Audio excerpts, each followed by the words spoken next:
Hello बच्चों, चलिए दिए गए प्रश्न को समझते हैं। किसी पूर्णांक m के लिए प्रत्येक समपूर्णांक निम्न रूप में होता है। विकल्प है विकल्प ए m, विकल्प बी 2m, विकल्प सी m+1, विकल्प डी 2m+1। सबसे पहले बात करते हैं हम पूर्णांक की। पूर्णांक होते हैं हमारे समस्त माइनस और ऋणात्मक और धनात्मक संख्याएं। तो माइनस अनंत से लेकर के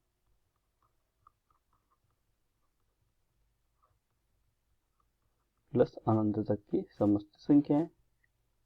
समपूर्णांक अर्थात सम संख्याएं। सम संख्याएं वे संख्याएं होती हैं जिनमें 2 का पूरा पूरा भाग चला जाए।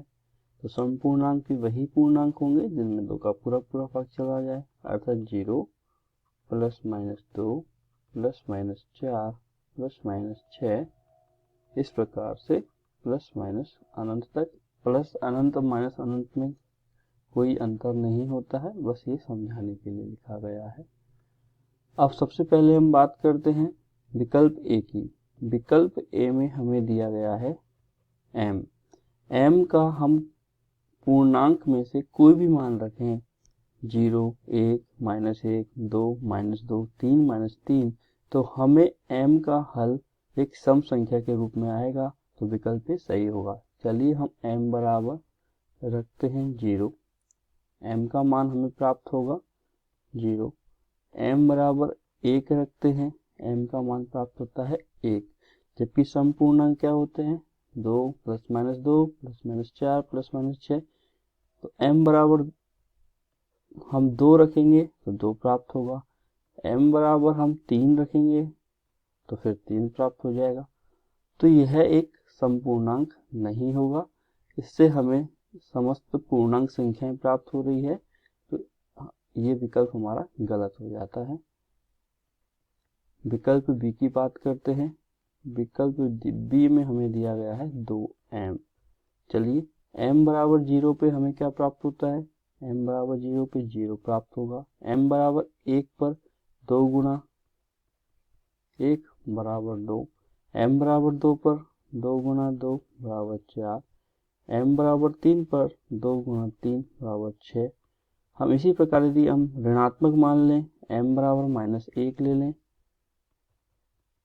तो हमें प्राप्त होगा 2 गुना -1 -2।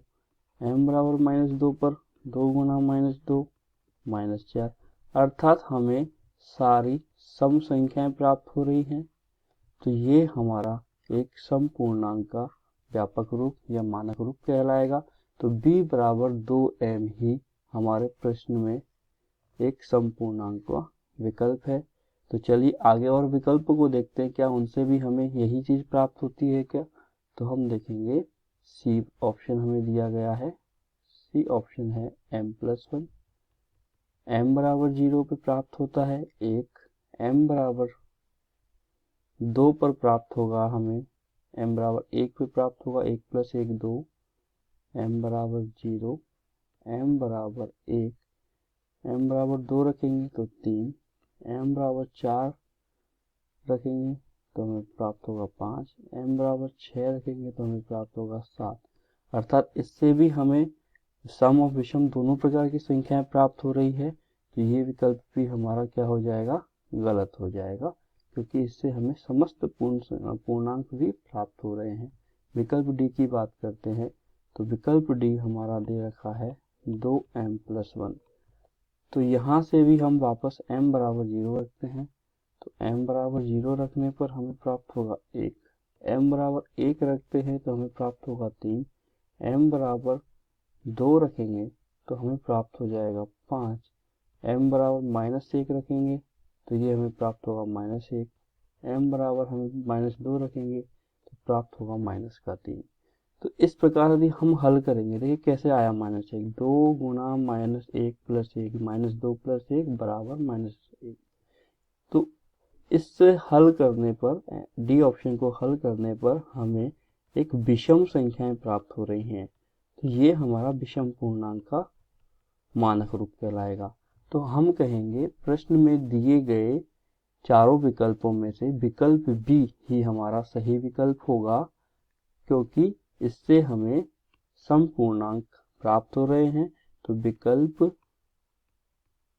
बी सही उत्तर होगा, अर्थात समपूर्णांक बराबर हो जाएगा 2m। हमें यही ज्ञात करना था जिसमें m के किसी भी मान पर हमें एक सम संख्या प्राप्त हो। तो यही हमारा विकल्प भी सही उत्तर होगा। आशा करता हूँ आपको यह समझ आया होगा। धन्यवाद।